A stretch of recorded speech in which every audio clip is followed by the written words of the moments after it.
Dear student, આજે આપણે ચેપ્ટરના છેલ્લા લેક્ચરમાં છીએ. ચેપ્ટરનો છેલ્લો પોઈન્ટ સવર્ગ સંયોજનની ઉપયોગિતા અને અનુપ્રયોગો. આખો પ્રશ્ન છે પૂછાય તો 4 માર્ક છે. અલગ અલગ 2 માર્કની ટૂંક નોંધ પૂછાય તો કઈ રીતે લખું તમને હમણાં કહીશ. સવર્ગ સંયોજન એનું બીજું નામ આપણે ખબર છોકરાઓ સંકીર્ણ સંયોજન, જે ખૂબ જ ઉપયોગી છે. આ સંયોજનો વિશાળ પ્રમાણમાં ખનિજ જમીનમાંથી ખોદકામ કરવામાં આવે જેને આપણે મિનરલ અથવા તો ખનિજ કહીએ છીએ. તેમાં પુષ્કળ પ્રમાણમાં સંકીર્ણ સંયોજન હોય છે. વનસ્પતિની અંદર આપણે જોઈ ગયા વનસ્પતિના પાંદડાનો લીલો રંગ ક્લોરોફિલને આભારી છે. એ વનસ્પતિમાં રહેલું સવર્ગ સંયોજન છે. પ્રાણી જગતમાં આપણા શરીરમાં લોહીનો લાલ રંગ હિમોગ્લોબિનને આભારી છે. એટલે પ્રાણી જગત, વનસ્પતિ, જમીનમાં સંકીર્ણ સંયોજનો ખૂબ જ હાજર હોય છે. તેઓ વૈશ્લેષિક રસાયણશાસ્ત્રની અંદર એટલે તમને કોઈ સંયોજન આપેલું હોય તો આ સંયોજનની અંદર કયા તત્વો છે, કયા આયન છે એને શોધવા માટેની પદ્ધતિ એટલે વૈશ્લેષિક રસાયણશાસ્ત્ર કહેવાય. ધાતુ કર્મવિધિ એટલે કોઈ ધાતુના ખનિજમાંથી ધાતુ મેળવવાની ક્રિયા એને ધાતુ કર્મવિધિ. એમાં પણ સંકીર્ણ સંયોજન ઉપયોગી છે. જૈવિક પ્રણાલી, મનુષ્યનું શરીર, પ્રાણીઓ, વનસ્પતિમાં થતી પ્રક્રિયાઓ, ઉદ્યોગની અંદર અને ઔષધો બનાવવામાં ઘણા અગત્યના કાર્ય કરે છે. તે માટે જાણીતા છે. આનું નીચે વર્ણન કરવામાં આવેલું છે. એ મુજબ આપણે આગળ વધીએ. હવે આપણે પોઈન્ટ પાડીને જોશું છોકરાઓ. પોઈન્ટ વાઇઝ આ મુદ્દાની ચર્ચા કરીશું. તો સૌથી પહેલો પોઈન્ટ 2 માર્ક માટે પૂછાય અલગથી તો ગુણાત્મક અને જથ્થાત્મક પૃથ્થકરણમાં અગત્યતા. આ પોઈન્ટ આટલો.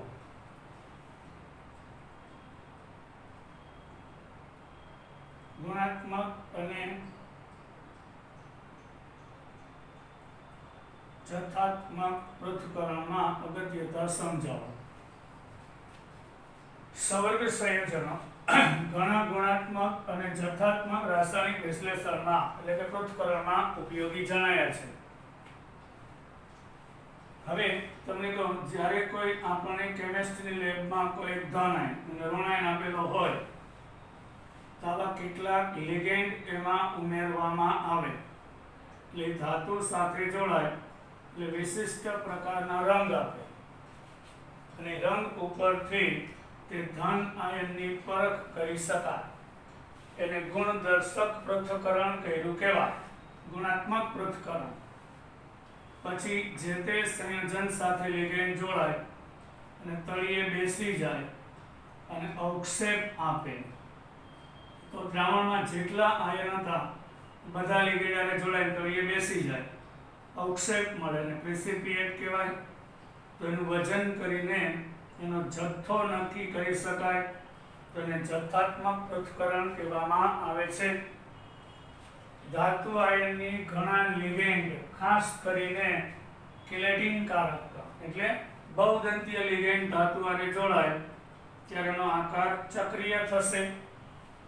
સાથે રંગ આપવાની પૃથ્થકરણની પ્રક્રિયા જે સવર્ગ સ્પીસીસની રચનાનું પરિણામ છે. આ બાબત ચિરસમંત એટલે ક્લાસિકલ યાની કે જૂનવાણી પદ્ધતિઓ અને ઉપકરણ પદ્ધતિ એટલે સાધન દ્વારા થતી ધાતુની પરખ અને પરિમાપન માટેનો પાયો છે. તો આ બધા પૃથ્થકરણમાં કેમિસ્ટ્રીની લેબમાં કયા કિલેટીય લિગેન્ડ, બહુદંતીય લિગેન્ડ વાપરીએ છીએ તો યાદ રાખજો. એમસીક્યુ થઈ ગયો.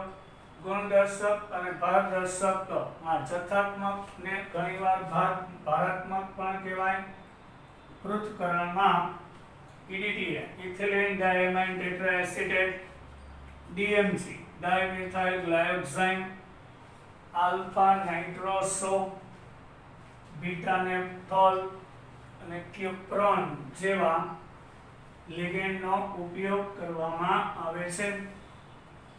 એના ઉપરથી તમને આપેલા સેમ્પલમાં કયો ધનમૂલક છે એની ખબર પડે છે. એને ગુણદર્શક અથવા તો ગુણદર્શક અને ભારદર્શક પૃથ્થકરણ કહેવાય છે. હવે બીજો પોઈન્ટ છે પાણીની કઠિનતા દૂર કરવી. યસ, આટલો પોઈન્ટ લખવાનો. પાણીની કઠિનતાના માપનમાં સવર્ગ સંયોજનની અગત્યતા સમજાવો. આપણને ખબર છે આપણા ઘરમાં આવતું પાણી એમાં કેલ્શિયમ અને મેગ્નેશિયમના ક્ષાર હોય છે કે જમીનમાં બોરમાંથી આવતું પાણી ક્ષારવાળું હોય છે. એમાં મુખ્યત્વે કેલ્શિયમ અને મેગ્નેશિયમના ક્ષાર હોય છે, જેના કારણે સાબુ સાથે ફીણ આપતા નથી. તો આ માટે તેને દૂર કરવા સંકીર્ણ સંયોજનનો ઉપયોગ થાય. Na2EDTA જેવો પદાર્થ જ્યારે પાણી નાખીએ એટલે 2Na+ અને EDTA-4 આપે, તો પાણીમાં રહેલા કેલ્શિયમ સાથે EDTA જોડાઈ જાય અને એક સંકીર્ણ બનાવી નાખે, અથવા તો મેગ્નેશિયમ સાથે તે જોડાઈ જાય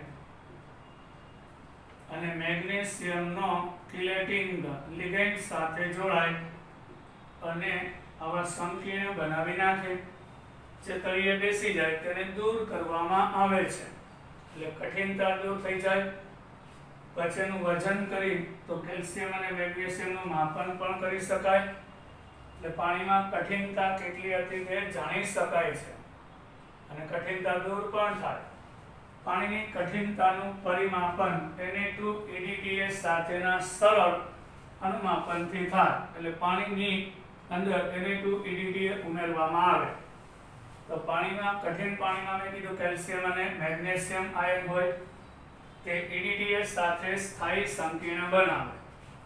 આ આયનોનું વર્ણનાત્મક સિલેક્ટિવ પરિમાપન કેલ્શિયમ અને મેગ્નેશિયમના સ્થાયીતા અચળાંક વચ્ચેના તફાવતને કારણે કરી શકાય. એટલે કે એના KSP ઉપરથી એની ગણતરી કરી શકાય છે. હવે આપણે પૈસા ધાતુ કર્મ વિધિની અંદર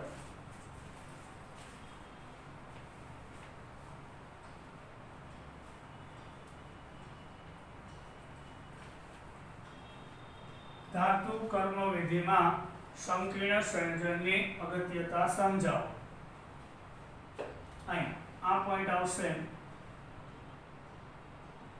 એટલે ધાતુ કર્મ વિધિમાં સંકીર્ણ સંયોજનની અગત્યતા.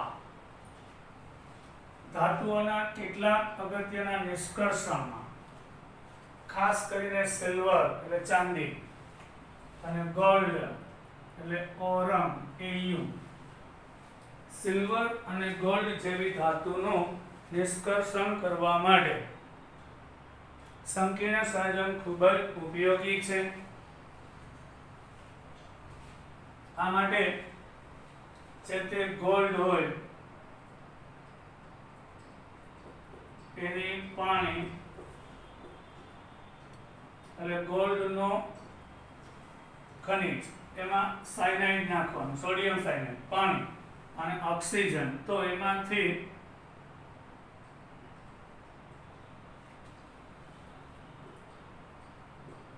2AgCN વાળો સંકીર્ણ બનશે.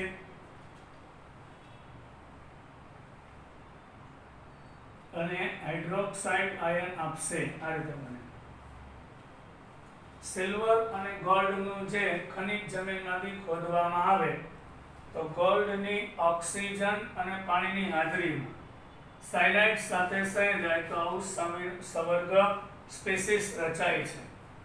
2Au વત્તા 4Cn 2H2O વત્તા O2 તો 2 મોલ AuCN2 સંકીર્ણ બને. એટલે જો સિલ્વર હોય તો 2Ag 4 cyanide H2O અને O2 એમાંથી ને આપણને સંકીર્ણ બનશે 2 AgCN twice minus વત્તા 4OH minus. હવે સંકીર્ણ રચાય છે એટલે ગોલ્ડનો જમીનમાંથી જે ખનિજ હોય કે સિલ્વરનો એમાં ઓક્સિજન અને પાણીની હાજરીમાં સોડિયમ સાયનાઇડ ઉમેરીએ એટલે આવું સંકીર્ણ બનશે. એટલે આ અશુદ્ધ ખનિજ હોય એટલે સિલ્વરનો કે ગોલ્ડનો સાયનાઇડ વાળો સંકીર્ણ આપે. ત્યારબાદ એમાં ઝીંક ધાતુ ઉમેરવામાં આવે એટલે આમાંથી ઓરમનું રિડક્શન થઈ શુદ્ધ ઓરમ મળી જાય. આનું રિડક્શન થાય અને ઝીંક સાથે 4 સાયનાઇડ જોડાય અને આ સંકીર્ણ સ્પીસીસ દ્રાવણમાં ચાલી જાય. એ તો જો આપણે સિલ્વર વાળું સંકીર્ણ હોય તો શુદ્ધ સિલ્વર મેળવી શકાય છે. તો અહીં સિલ્વરનું રિડક્શન થઈ અને ઝીંકનું ઓક્સિડેશન થાય અને આ રીતે સવર્ગ સ્પીસીસ છૂટી પડે શુદ્ધ ઓરમ કે શુદ્ધ સિલ્વર મેળવી શકાય છે. સંકીર્ણ સ્પીસીસ જલીય દ્રાવણમાં રચાય. ગોલ્ડને ધાત્વીય સ્વરૂપે પાછું મેળવવા એમાં ઝીંકનું ઉમેરણ કરવામાં આવે એટલે ઉમેરેલું છે અને તેને અલગ કરી શકાય છે. હવે આપણે પહોંચ્યા એ જ પ્રમાણે આ ધાતુ કર્મ વિધિ હતી. હવે આપણે પહોંચ્યા ધાતુનું શુદ્ધિકરણ. ધાતુના શુદ્ધિકરણમાં સવર્ગ સંયોજનની અગત્યતા સમજાવો. એટલે આ જે પોઈન્ટ છે એમાં આવશે ધાતુનું શુદ્ધિકરણ. એક પ્રમાણે ધાતુનું શુદ્ધિકરણ સવર્ગ સંયોજનના નિર્માણ અને ત્યારબાદ તેના વિઘટનથી હાંસલ કરી શકાય. એક ઉદાહરણ લઈએ. મોન્ડ નામના વૈજ્ઞાનિકે એક પદ્ધતિ આપેલી. મોન્ડ કાર્બોનિલ પદ્ધતિ કહેવાય. અશુદ્ધ નિકલ ધાતુ પરથી કાર્બન મોનોક્સાઇડ પસાર કરી ટેટ્રા કાર્બોનિલ નિકલ સંકીર્ણ બનાવેલા હતા જે બાષ્પશીલ છે.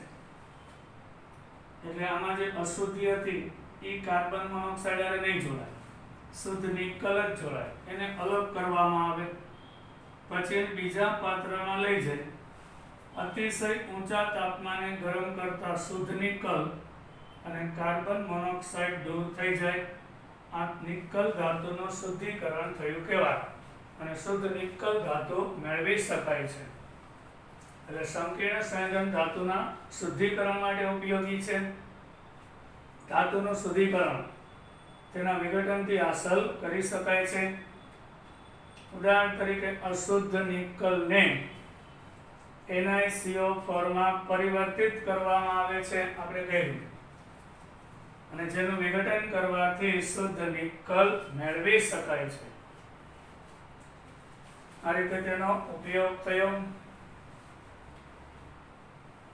હવે આપણે નવો પોઈન્ટ પહોંચ્યા જૈવિક પ્રણાલીમાં અગત્યતા. Biological importance. સવર્ગ સંયોજનોનું જૈવિક પ્રણાલીમાં અગત્યતા. તો આટલો ભાગ લખવાનો રહેશે. સવર્ગ આ બધા ટાઇટલ તમે બુકમાં લખી લેજો ભાગ પાડીને. જૈવિક અગત્યતા તો આટલું જ લખવાનું રહેશે. સવર્ગ સંયોજનો જૈવિક પ્રણાલીમાં ખૂબ જ અગત્યના છે. જેમ કે ઉદાહરણ આપણે ત્રીજી વખત આવે છે વનસ્પતિમાં પ્રકાશ સંશ્લેષણની પ્રક્રિયા થાય આ માટે જવાબદાર વર્ણક પિગમેન્ટ. તેમાં રહેલો ક્લોરોફિલ છે. વનસ્પતિના પર્ણનો લીલો રંગ ક્લોરોફિલને આભારી છે. અને ક્લોરોફિલ એ આ યાદ રાખજો, બોર્ડમાં ઘણીવાર પૂછાઈ ગયું, એ મેગ્નેશિયમનું સવર્ગ સંયોજન છે. પછી હિમોગ્લોબિન મનુષ્યના શરીરમાં લોહીનો લાલ વર્ણક, લાલ રંગ જે ઓક્સિજનના વાહક તરીકે કામ કરે છે. આપણા શરીરમાં લોહીમાં હિમોગ્લોબિન છે, એના કારણે તે લાલ દેખાય. આ હિમોગ્લોબિનનું કાર્ય શું? તો કે ફેફસામાંથી આવતો ઓક્સિજનને લોહીમાં ભેળવી દરેક કોષ સુધી પહોંચાડે. અને તે આયર્ન ધાતુનો સવર્ગ સંયોજન છે એમસીક્યુ. ત્રીજું છે વિટામિન B12, એનું રાસાયણિક નામ પૂછાઈ ગયું સાયનોકોબાલેમાઇન. તે પ્રણાશી એન્ટી પર્નિશિયસ એક બાયોલોજિકલ પ્રક્રિયા છે. જે રાસાયણિક પ્રક્રિયા રક્ત અલ્પતા કારક એટલે કે લોહીના ટકા ઘટી જવા ફેક્ટર માટે વિટામિન B12 જરૂરી હોય છે. એ કોબાલ્ટ ધાતુનો સવર્ગ સંયોજન છે. એટલે 3 કુદરતી સવર્ગ સંયોજન થયા. એક ક્લોરોફિલ વનસ્પતિમાં હોય, મેગ્નેશિયમ ધાતુનું સંકીર્ણ સંયોજન, પછી આપણા લોહીમાં હિમોગ્લોબિન એ આયર્ન ધાતુનું સંકીર્ણ સંયોજન, વિટામિન B12 આપણે ખાઈ કોબાલ્ટ ધાતુનું સવર્ગ સંયોજન. ધાતુ આયન સાથે સવર્ગ થયેલા જૈવિક અગત્યના અન્ય સંયોજનના ઉત્સેચક જેવા કે કાર્બોક્સી પેપ્ટિડેઝ A અને કાર્બોનિક એનહાઇડ્રાઇઝ જૈવિક પ્રણાલીના ઉદ્દીપકો છે. જેમ ઉદ્યોગની અંદર રાસાયણિક પ્રક્રિયાનો વેગ વધારવા કેટલાક ઉદ્દીપકો વપરાય છે, એ જ રીતે આપણા શરીરની અંદર કેટલાક ઉત્સેચકો એ ઉદ્દીપક કહેવાય. જે જૈવિક ઉદ્દીપકો છે કુદરતી કાર્બોક્સી પેપ્ટિડેઝ A અને કાર્બોનિક એનહાઇડ્રેઝ એ પણ એક સંકીર્ણ સંયોજનો જ છે જે જૈવ રાસાયણિક પ્રક્રિયાના વેગમાં વધારો કરશે. હવે આપણે પૂછ્યા ઔદ્યોગિક ઉદ્દીપક તરીકેની અગત્યતા. સવર્ગ સંયોજનો ઔદ્યોગિક પ્રક્રમમાં ઉદ્દીપક તરીકે વપરાય છે.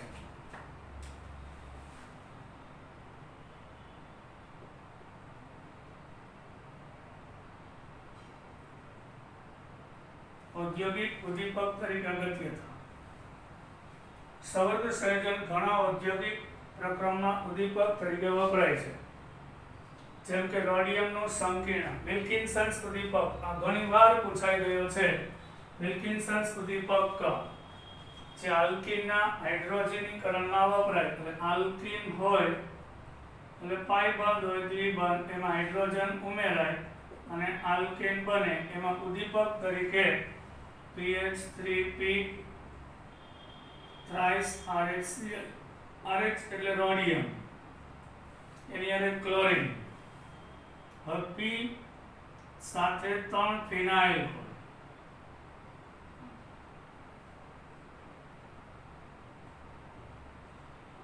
ટ્રાયફિનાઇલ ફોસ્ફેન કહેવાય. એક ટ્રાયફિનાઇલ ફોસ્ફેન કહેવાય તમે બતાવો.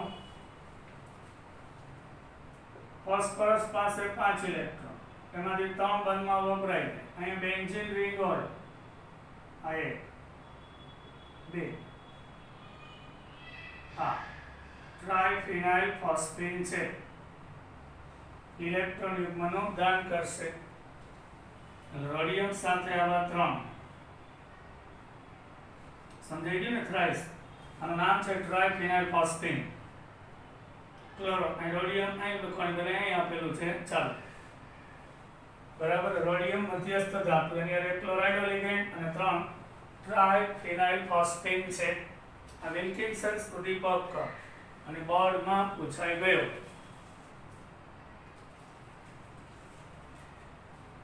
પછી આપણે પૂછ્યા ઇલેક્ટ્રોપ્લેટિંગ મતલબ ઢોળ ચડાવવાની ક્રિયાવિધિમાં પણ તે ઉપયોગી છે. ઢોળ ચડાવો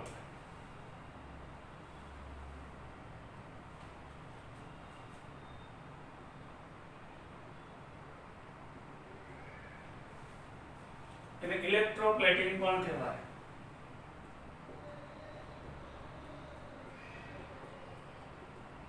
ઇલેક્ટ્રોપ્લેટિંગમાં ઢોળ ચડાવવામાં અગત્યતા.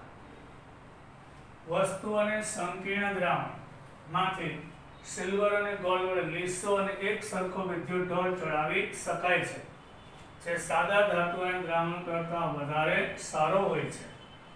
ધારો કે આપણે ભગવાનની કોઈ મૂર્તિ છે કે કોઈ વસ્તુ જેના પર ઢોળ ચડાવવો છે, એ કેથોડ તરીકે લેવામાં આવે.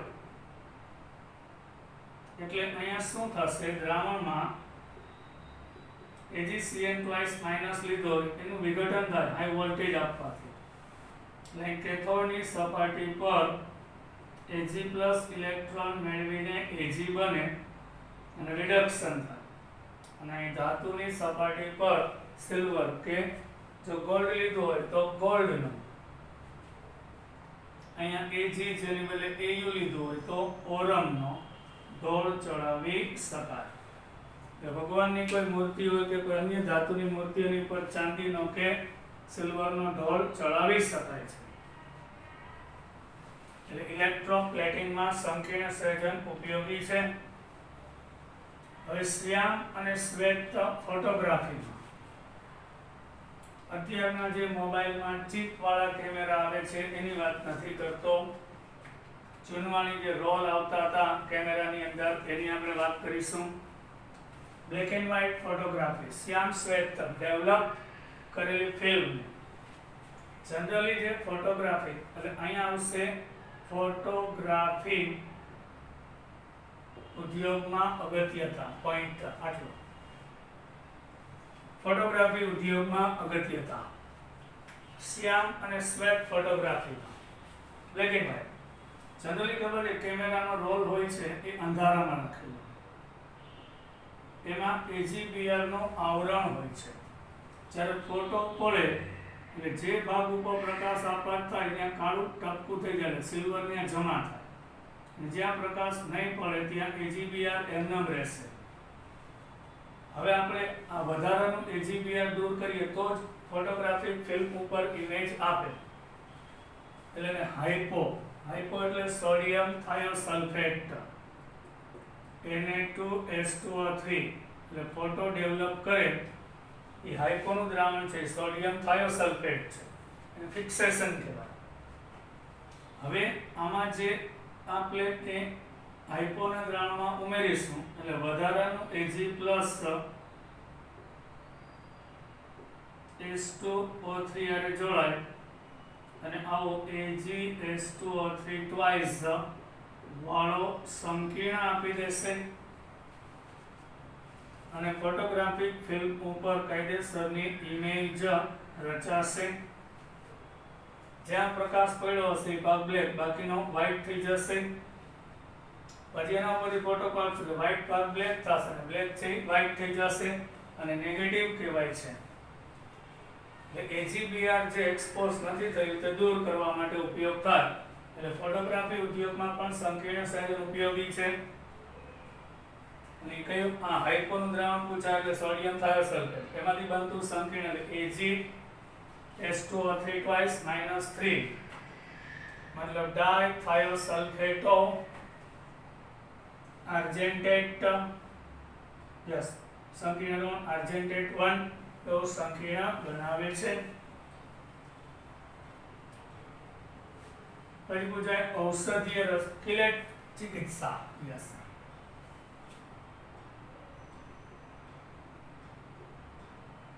કિલેટ ચિકિત્સામાં અગત્યતા, એમાં આટલું જ નહીં. કિલેટ ચિકિત્સા સારવાર શું છે એની આપણે વાત કરીએ. ઔષધીય રસાયણ શાસ્ત્રમાં કિલેટ ચિકિત્સામાં રસ વધતો જાય છે. આનું ઉદાહરણ વનસ્પતિ અને પ્રાણી પ્રણાલીમાં ધાતુઓનું વિશાળ પ્રમાણને કારણે ઉદ્ભવતી સમસ્યામાં સારવાર છે. ઘણીવાર મનુષ્ય, પ્રાણીઓ, વનસ્પતિમાં ધાતુનું પ્રમાણ વધી જાય, જેમ કે કોપર અને આયર્ન. શરીરમાં Fe અને Cu નું પ્રમાણ વધતું જાય, તેમાં કિલેટિંગ લિગેન્ડ D-પેનિસિલેમાઇન કે ડેસ્પ્રોક્ઝાઇન B વડે સંવર્ગ સંયોજનની રચના કરી તેને દૂર કરી શકાય છે. આપણા શરીરમાં ધાતુનું પ્રમાણ કોઈ કારણસર ખોરાકને કારણે વધી જાય તો આવા લિગેન્ડ D-પેનિસિલેમાઇન કે ડેસ્પેરોક્ઝાઇન B ઉમેરીને તેને દૂર કરી શકાય છે શરીરમાં. જો કોઈ વ્યક્તિ લેડનું ઝેર પી ગયો હોય તો ડોક્ટર પૂછશે એને શું પીધું છે, અને જાણવાની મજા આવે એટલે નહીં, સારવારની ખબર પડે. જો લેડનું ઝેર પીધું હોય જેમાં PDTA નાખે એટલે શરીરમાં લેડ PDTA ને જોડાય અને લેડની અસરકારકતા નાબૂદ થઈ જાય અને વ્યક્તિને બચાવી શકાય છે તાત્કાલિક સારવાર થાય તો. પ્લેટિનમના કેટલાક સવર્ગ સંયોજનો અસરકારક રીતે ગાંઠની વૃદ્ધિમાં નિરોધક એટલે કેન્સરની ગાંઠમાં નિરોધક તરીકે ઇનિબિટર્સ કહેવાય એટલે ગાંઠને આગળ વધતી અટકાવે. કેન્સર માટે નહીં પણ કેન્સરને આગળ વધતું અટકાવી શકાય. આ માટે કેટલાક સંકીર્ણ સંયોજન છે એમાં સિસ્પ્લેટિન યાદ રાખજો એ કેન્સરને આગળ વધતું અટકાવે છે અને તેના સંબંધિત સંયોજનનો ઉપયોગ થાય છે. હવે આપણે આજે કેટલાક અન્ય આપણા સ્વાધ્યાયના પ્રશ્નની ચર્ચા કરીએ.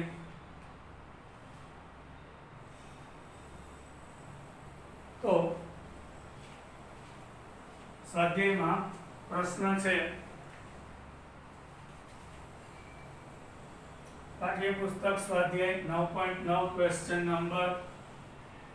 હવે આપણે એમ કીધેલું છે કે નીચેની સ્પીસીસમાં ભૌમિતિક સંઘટકતા શક્ય છે, હા કે ના? નહીં થાય. અહીંયા 3 એ 3 ઓક્ઝેલેટ છે. એક ઓક્ઝેલેટનો માઇનસ એટલે 3 નો -6 થાય. અહીં +3 હોવું જોઈએ તો સરવાળો -3 થાય. એટલે એક ક્રોમિયમ સાથે 3 ઓક્ઝેલેટ જોડાય છે. 1 2 અહીંયા ભૌમિતિક સંઘટકતા શક્ય નથી કારણ કે A2B2 A4B2 A2B4 કે A3B3 પ્રકાર હોવો જોઈએ. એટલે ભૌમિતિક નહીં પણ પ્રકાશીય સંઘટકતા થાય કારણ કે અષ્ટફલક આકાર થયો, બહુદંતીય લિગેન્ડ છે તો ડેક્સ્ટ્રો ને લીઓ એના બે પ્રકાશીય સંઘટક મળશે. આનું પ્રતિબિંબ લઈ લે એટલે અહીંયા ઓક્ઝેલેટ લઈ લે તો ડેક્સ્ટ્રો ને લીઓ એવા બે ભૌમિતિક સંઘટકો નહીં પણ પ્રકાશીય સંઘટકો મળશે. પછી CONA3 3CL3 આખા ઉપર 0 3 ક્લોરીનનો -3 આ 0 આ +3.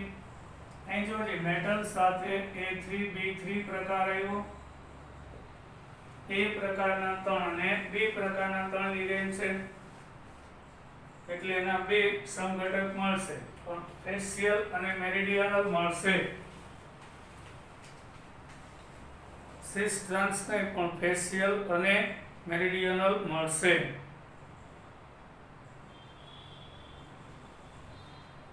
ફેશિયલ અને મેરિડિયનલ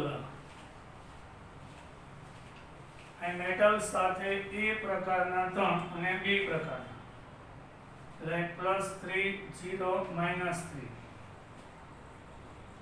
આપણે શીખી ગયા 3 લિગેન્ડ એકબીજા સાથે 90 અંશને ખૂણે હોય. NH3 NH3 અને NH3 આ બે 90 અંશને ખૂણે આપણને. પછી ક્લોરાઇડો પણ ત્રણેય 90 અંશને ખૂણે એટલે આ ફેશિયલ. પછી એમાં બે એમાઇન સામસામે અને એક એને લંબ. પછી બે ક્લોરાઇડો સામસામે અને એક એને લંબ તો આને મેરિડિયનલ કહેવાય. એટલે ફેશિયલ અને મેરિડિયનલ એવા બે સંઘટકો રચે છે. આ ત્રણેય આ બે એકબીજા સાથે 90 હોય આ પણ 90 હોય ત્રણેય 90 આવી જાય તો ફેશિયલ. બે સામસામે એટલે 180 અને એક 90 તો મેરિડિયનલ. બે ક્લોરાઇડ સામસામે 180 અને એક લંબ તો મેરિડિયનલ કહેવામાં આવે છે. પછી નીચેના પ્રકાશીય સંઘટકના બંધારણ દોરો.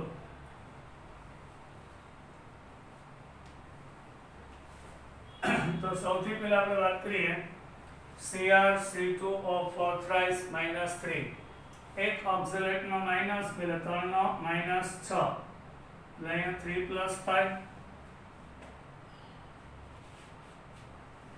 અહીં ક્રોમિયમ છે તો અહીંયા ક્રોમિયમ આવે +3. એમાં કેટલા ઓક્ઝેલેટ જોડાય છે? 3. તો ઓક્ઝેલેટ છે દ્વિદંતીય છે. આ એક ઓક્ઝેલેટ બે બંધ બનાવે છે. તો 3 ઓક્ઝેલેટના 6 થયા એટલે 6 સવર્ગ સહસંયોજક બંધ થયા. પાછો બહુદંતીય લિગેન્ડ છે એટલે એક ડેક્સ્ટ્રો હશે તો અરીસા દ્વારા એનું પ્રતિબિંબ એટલે Cr+3 છે એની જે ડાબી સાઈડનો ભાગ છે જમણી સાઈડ આવે, જમણી સાઈડ હોય ડાબી સાઈડ આવે એટલે આવો ડેક્સ્ટ્રો ને લીવો બે સંઘટક મળશે. પછી બીજું છે PtCl2En2+2. PtCl2En2+2 માં શું કરવાનું હોય તમને સમજાવું.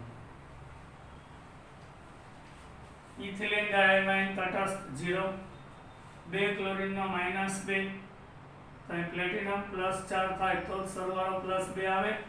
પહેલી વાત તો અહીં મેટલ સાથે A2B2 પ્રકાર છે એટલે પહેલા તો બે ભૌમિતિક સંઘટક થાય સિસ અને ટ્રાન્સ એટલે પ્લેટિનમ સાથે 2 ક્લોરાઇડો 5 પાસે અને 2 En 5 પાસે પણ એક En ના 2 બને એટલે આ એનો સિસ સંઘટક થયો. અને હવે એનો ટ્રાન્સ આવશે 2 ક્લોરાઇડો સામસામે અને 2 En 5 સામસામે. તો આ સિસ થાય અને આ ટ્રાન્સ થાય. તો આપણે ભણી ગયા સિસ સંઘટક ક્યારેય પ્રકાશ ક્રિયાશીલ ના હોય બટ એનો ટ્રાન્સ સંઘટક જ પ્રકાશ ક્રિયાશીલ હોય. સોરી, સિસ સંઘટક પ્રકાશ ક્રિયાશીલ હોય, ટ્રાન્સ ના હોય. એટલે સિસ છે એ અહીં 2 ક્લોરાઇડો 5 પાસે, 2 En 5 પાસે. હવે આપણે અરીસાનો છે સાઈડ ઉલટાઈ જાય એટલે ડેક્સ્ટ્રો અને લીવો એમાં બે પ્રતિબિંબો રચાય છે. પછી વાત કરીએ આપણે આગળ CrNa3 twice Cl2En plus En તટસ્થ હોય 0, 2 નો -2 0 એટલે ક્રોમિયમ +3 થાય. 2 એમાઇન ના 2 બંધ, 2 ક્લોરાઇડ ના 2 બંધ, En ના 2 બંધ 6 થાય એટલે ક્રોમિયમ +3 સાથે 2 એમાઇન, 2 ક્લોરાઇડો અને En ના 2 6 બંધ થઈ ગયા. અષ્ટફલક આકાર થઈ ગયો અને ઓછામાં ઓછો એક બહુદંતીય લિગેન્ડ થઈ ગયો એટલે પ્રકાશીય સંઘટકતા થાય.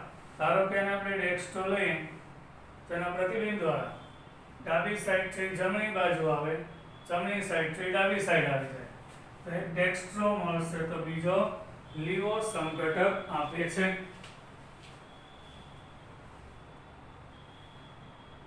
આજે અહીં સુધી રાખીએ છોકરાઓ.